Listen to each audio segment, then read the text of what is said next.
The waves crashed endlessly against the rocky cliffs of a remote island in the south, Atlantic. Saint Helena, a speck of land almost invisible. On the map was as far away from the glory of Europe as one could imagine. The humid winds carried the smell of salt and damp earth, and the cries of seagulls echoed over the desolate horizon. For the man who had once ruled half of Europe, this was not just exile. It was a living tomb. His name was Napoleon Bonaparte. To his enemies, he was a tyrant, a monster whose ambition had cost millions of lives. To his followers, he was a visionary, a genius, a man born to reshape history itself. Napoleon was not born into wealth. He came from Corsica, a rough island where survival meant discipline. From his youth, he carried the weight of being an outsider, an accent mocked at military school, a temper that flared in silence rather than in outbursts. But behind those dark, piercing eyes lay a fire, the desire to prove himself. And prove himself he did. From the blood-soaked fields of Austerlitz to the frozen wastes of Russia, his name thundered across continents. He crowned himself emperor, defied kings, bent nations to his will. Soldiers followed him not out of duty, but out of belief that under Napoleon victory was inevitable. For nearly 2 decades, Europe revolved around his shadow. But now he sat in a decaying house called Longwood, with leaking roofs and damp walls that seemed to whisper with mold. The once brilliant strategist spent his days pacing narrow corridors, staring at the sea as if searching for the Europe that had cast him out. His empire was gone, his armies scattered, his glory reduced to whispers, carried only by the wind. The local townsfolk of Saint Helena treated him with a strange mixture of curiosity and contempt. Some came to catch a glimpse of the fallen emperor, whispering, "That short, round man? That was Napoleon?" Others ignored him entirely, as if he were just another prisoner wasting away under British watch. Guards followed his every move. He was not free, not even here at the edge of the world. Still, even in defeat, the fire of pride lingered. At dinner, when his small circle of companions gathered around the worn wooden table, he spoke as though he were still seated on a throne in Paris. "History," he would say, lifting his glass of watered wine, "is the only true judge. And history will remember me, not them." Yet his eyes often betrayed the truth. Behind the sharp words was a man haunted by mistakes. Haunted by Moscow, by Waterloo, by betrayals of allies who once bowed to him. At night, when the candles burned low, he sometimes walked alone through the damp garden, muttering to himself, perhaps reliving old battles in his mind, perhaps questioning where it all went wrong. The silence of exile was deafening. Gone were the drums of war, the roar of cannons, the cheers of soldiers. In their place, the relentless wind, the creaking of old wooden beams, and the sound of his own thoughts echoing louder with each passing day. For a man who once believed the world was his stage, this isolation was torture. And yet, there is a certain cruelty in fate. It was not the sword that destroyed Napoleon, nor a bullet from an enemy's gun. It was something quieter, slower, and far more merciless, obscurity. But how did the world's greatest conqueror, who once bent kings to his will, end up dying forgotten and alone on a rock in the middle of the ocean? Was it destiny, betrayal, or the inevitable price of ambition? The answer lies in the journey that brought him here. A journey from unstoppable power to unshakable despair. And as we step into that story, we must ask ourselves, was Napoleon truly defeated by others, or by himself?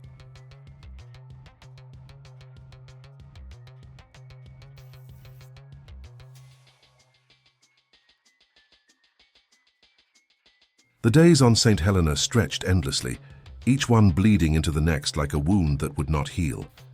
For Napoleon, the island was not merely a prison of stone and sea, it was a deliberate humiliation designed by his enemies. The British government, terrified of his charisma and cunning, ensured that he would never again rise to power. They stationed over 2,000 soldiers and warships around the island, as if one man, stripped of armies and allies, could still conquer the world. It was excessive, insulting, and deeply suffocating. Napoleon's every move was watched. Governor Sir Hudson Lowe, the man charged with guarding him, seemed to take particular pleasure in reminding the fallen emperor of his new insignificance. General Bonaparte, Lowe would sneer, refusing to call him emperor. "You will remain within the boundaries of Longwood. No excursions without permission." Napoleon's jaw tightened at the insult. "General, he repeated bitterly. "I was crowned emperor by the people of France. No man, least of all you, can strip me of that." But Lo remained unmoved, his eyes cold, his words sharp as a blade. "You are no emperor here. You are a prisoner. Remember that." The exchange left Napoleon seething. Once kings had trembled at his words. Once entire nations shifted at his command. And now an obscure British bureaucrat dared to speak to him as though he were nothing. Worse still was the environment of Longwood House. The roof leaked during heavy rains, soaking his books and clothes. Damp air clung to his skin, inflaming his health problems. The food was meager, often spoiled. For a man accustomed to the finery of palaces, it was a deliberate act of degradation. At dinner with his loyal companions, General Bertrand Montholon, and his trusted valet Marchand, Napoleon would vent his frustration. "Is this how England treats a man of honor?" he thundered one evening, slamming his fist onto the wooden table. The plates rattled, and a moment of silence fell. "They cannot kill me with bullets, so they kill me with humiliation. Day by day, inch by inch." Bertrand spoke cautiously, choosing his words with care. "Sire, perhaps it is their fear. Even now they believe you are too dangerous to live freely." Napoleon's eyes burned. Fear? They should fear history more than they fear me. One day children will read of Napoleon the Great, not Hudson Lowe the petty jailer. But as much as he raged, the reality gnawed at him. His body weakened. His once brilliant mind dulled by constant illness and suffocating boredom. He felt trapped not only by the ocean, but by his own fading strength. Some days he tried to hold on to fragments of dignity. He would dress in his old uniform, the green coat of the Imperial Guard, and walk through the gardens of Longwood as though reviewing troops. To the casual observer, it might have looked pathetic. A solitary man in a shabby coat marching before invisible soldiers. But to Napoleon, it was a reminder of who he had been. Yet even here, the British soldiers mocked him behind his back. One afternoon, as he passed near the gates, he overheard a guard whisper, not knowing Napoleon understood English. "Is that him? That fat little man." Hard to believe he terrified all of Europe. The words cut deeper than any blade. Napoleon pretended not to hear, his face an impassive mask. But inside, humiliation burned like fire. He who had commanded loyalty unto death was now reduced to a curiosity, a joke in the mouths of common soldiers. At night, when the house fell silent, Marchand sometimes found him sitting alone, staring at the flickering candlelight. "They think me finished," Napoleon muttered once, his voice softer than usual, almost vulnerable. "But my shadow will outlive them all. When England's empire crumbles, when their kings are forgotten, they will still whisper my name." Marchand hesitated, then said quietly, "Sire, history already belongs to you. You must endure." Napoleon looked up, his eyes weary yet defiant. "Endure, yes. But what is a lion without a battlefield? What is an emperor without an empire? Nothing but a ghost haunting his own past." The injustice of it all was suffocating. To be beaten in battle was one thing. Every general accepts the risks of war. But to be mocked, degraded, and erased from dignity, that was unbearable. And worse still, he could feel time slipping through his fingers. His body betrayed him daily, his stomach pains growing sharper, his energy waning. He began to suspect that the British were not just imprisoning him, but slowly killing him. "Poison," he whispered once in private, clutching his stomach. "Perhaps they slip it into my food little by little. Not enough to kill me swiftly, but enough to rot me from within." Whether true or not, the suspicion poisoned his mind as much as his body. Trust withered, paranoia festered, and yet beneath it all, the old Napoleon still flared to life in moments of defiance. He scrawled notes, dictated memoirs, and told his companions, "If I cannot live as emperor, I will die as legend. They may silence me on this rock, but my words will conquer where my armies cannot." Still, the question haunted him every night as the Atlantic winds howled through the cracks of Longwood House. Was he truly a prisoner of Britain, or a prisoner of his own unquenchable ambition? The months on Saint Helena dragged into years. What began as humiliation slowly transformed into a deeper struggle, one not fought with muskets or cannons, but with time, memory, and the crushing weight of obscurity. Napoleon, once master of empires, was now at war with the slow decay of body and spirit. Every morning, the emperor rose later than before. His once sharp routine, the discipline that had guided him from a poor Corsican boy to ruler of Europe, was slipping. Fatigue gripped him, his body weakened, and the persistent pain in his stomach gnawed at him like a hidden enemy. Yet, despite the illness, he refused to let go of his identity. "History must know the truth," he said to General Bertrand one afternoon, pacing slowly across the damp floors of Longwood House. "If I am to rot on this rock, then at least let my words march across the world." And so Napoleon began dictating his memoirs.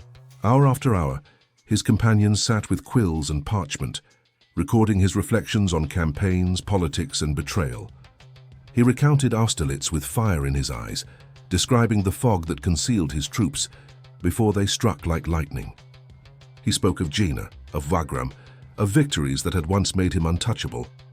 But when the stories turned to Moscow and Waterloo, his voice grew heavier, as though even the words themselves carried the weight of his downfall. Still, in those dictations, he was no prisoner. He was an emperor once more, commanding armies with the sweep of his hand, shaping the memory of Europe not through war, but through narrative. Yet the British sought to limit even this. Governor Low grew suspicious of Napoleon's writings, fearing they might become propaganda. He tightened restrictions further, censoring letters, cutting off communication with the outside world. One evening, Low himself confronted Napoleon. "Your writings cannot leave this island without inspection," the governor declared. "We will not allow you to ignite rebellion in Europe from your exile." Napoleon's eyes narrowed, his voice sharp as steel. "You fear words more than armies, Governor. How small must England be to tremble before a pen?" Low's face reddened, but he did not respond. The tension between them hung in the air, thick and unyielding. For Napoleon's companions, the struggle was heartbreaking. They watched their leader, once larger than life, shrink under the weight of sickness and confinement. But Napoleon refused to surrender entirely. He staged mock reviews of his imaginary army, walking through the gardens of Longwood, giving commands to invisible soldiers. His aides played along, saluting him as if on the battlefield. To outsiders, it looked delusional. To his followers, it was dignity preserved, an act of defiance against the prison that sought to erase him. Still, despair seeped into quiet moments. One stormy night, as the wind howled and rain battered the leaking roof, Napoleon spoke to his valet, Marchand. "They think I am forgotten," he murmured, his voice almost drowned by the storm. "But the world cannot forget me. Tell me, Marchand, will children in Paris still speak my name when I am gone?" Marchand, fighting back emotion, replied softly, "Sire, they will speak it forever. You are France." Napoleon closed his eyes as if clinging to that fragile hope, but the island itself seemed designed to break him. The isolation was merciless. Ships came and went, carrying news of Europe, but Napoleon's circle remained cut off. He heard rumors of shifting alliances, new leaders rising, old enemies prospering. Each story twisted the knife deeper. When he learned of his wife, Marie-Louise, living comfortably in Austria with their son, the child he once dreamed would inherit his empire, he fell into silence. Days passed without him speaking a word of it. Finally, in a rare confession, he whispered to Bertrand, "They have turned my son against me. The blood of emperors flows in his veins, yet he will grow up a stranger to his father." That, Bertrand, is the cruelest wound of all, the injustice piled higher. England paraded its power, while Napoleon was reduced to a relic rotting on an island. Yet even in this rising tide of despair, he clung to a single weapon, memory. He turned his exile into theater, dictating his version of history with calculated precision. In his accounts, he was not a tyrant but a liberator, not a despot but a visionary. He knew that though the present belonged to England, the future could still belong to him. "I will write my own verdict," he declared one day, his voice echoing through the damp hall. "The victors write history," they say, "but history will be my final battlefield, and I intend to win." His followers nodded, though in their hearts they feared the truth. His health was failing rapidly. The once tireless commander now spent long hours in bed, racked with pain. His face grew pale, his body thin, his spirit flickering between defiance and despair. Yet the fire within never fully died. In his final years, visitors occasionally came to see the legendary figure. Some expected a monster, and instead found a frail man with piercing eyes who spoke of philosophy, of destiny, of the fragility of human power.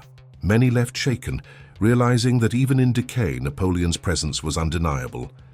But beneath the surface, he was breaking. In rare moments of vulnerability, he admitted it to those closest to him. "They have caged me, Bertrand. But the truth is, I was always chasing something impossible. Perhaps it is not they who defeated me, but my own ambition." The words hung heavy, for they revealed the torment of a man caught between pride and regret. The conflict was no longer just with England, nor even with the prison of Saint Helena. It was with himself, his past glories, his mistakes, his relentless hunger for power. And as the storm of illness gathered, it became clear. The final battle Napoleon would fight would not be against men, but against time itself.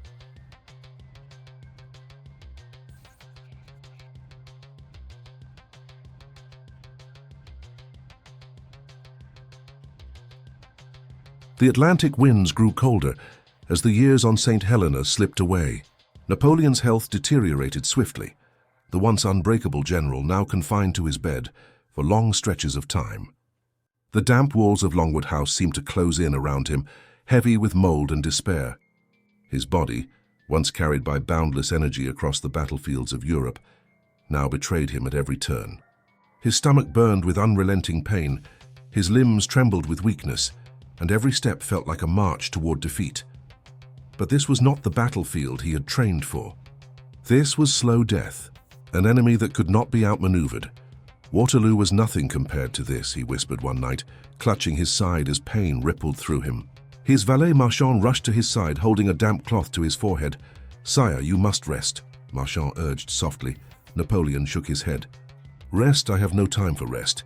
My time is running out, and still they watch me. Still they gloat." His words carried both rage and sorrow, for he knew his enemies had not merely defeated him on the battlefield. They had condemned him to this slow, ignoble end, far from the people he once commanded. Haunting memories, illness weakened his body, but it also sharpened the ghosts of his past. In feverish dreams, Napoleon relived his victories and failures, the moments that defined and destroyed him. At Austerlitz, he saw the fog parting as his troops crushed the coalition army. He could hear the thunder of cannons, the cheers of soldiers shouting his name. For a brief moment, triumph returned, but then the dream shifted. Moscow appeared burning, the Russian winter devouring his army. He saw frozen corpses scattered in the snow, soldiers whispering curses at his name. And then Waterloo, the field drenched in rain, the ground slippery with mud, the Prussians arriving as if fate itself had turned against him. He heard the cries of defeat, the sound of his empire crumbling beneath him. "Why?" he muttered in the haze of fever. "Why did fortune abandon me?" Sometimes he woke in terror, whispering the names of those who had betrayed him. Talleyrand, Fouché, even his marshals who had once sworn loyalty. The betrayal cut deeper than any sword.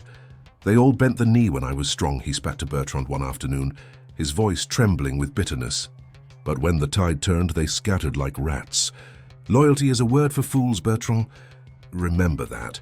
Bertrand lowered his gaze, torn between loyalty to his master and the cruel truth of those words. Tension with Low Governor Hudson. Low remained ever present, a shadow of contempt looming over Napoleon's final years.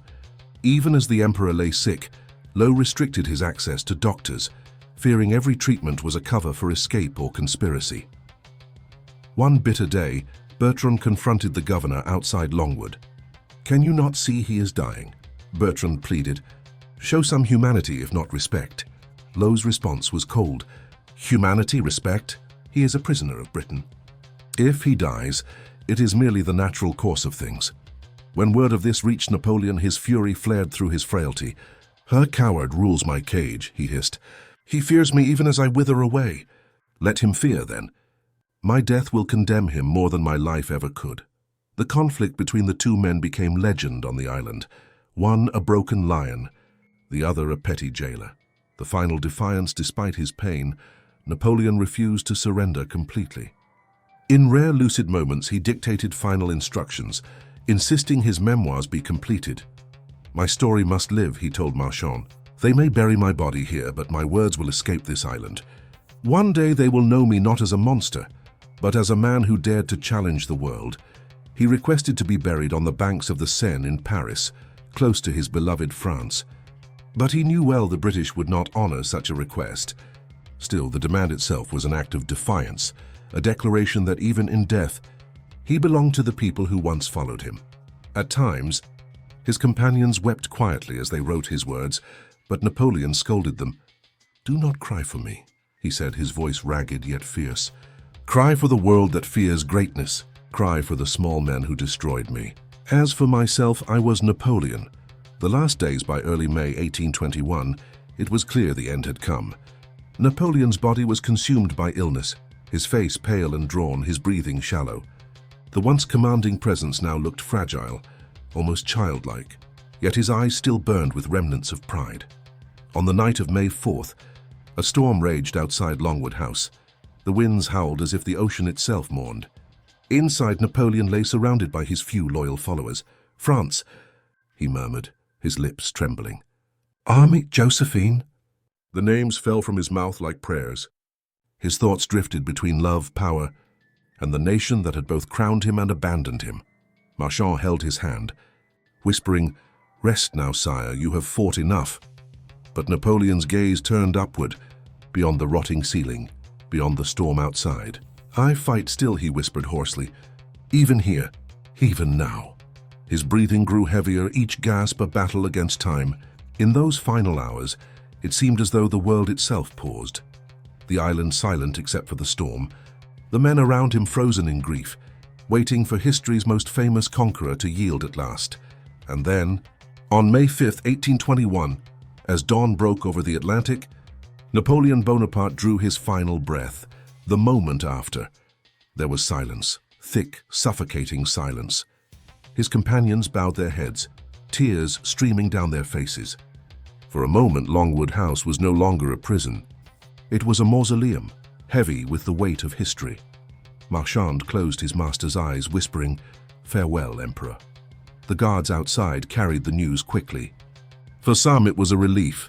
The threat of Napoleon was finally gone forever. For others, it was disbelief. Could the man who once shook the very foundations of Europe truly be gone? Yet as his body lay still, the irony was undeniable.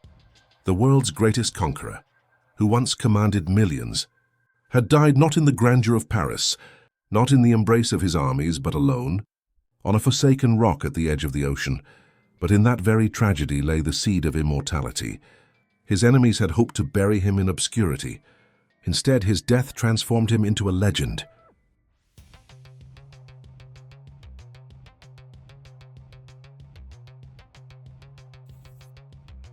When the news of Napoleon's death reached Europe, it spread like a tremor through the continent.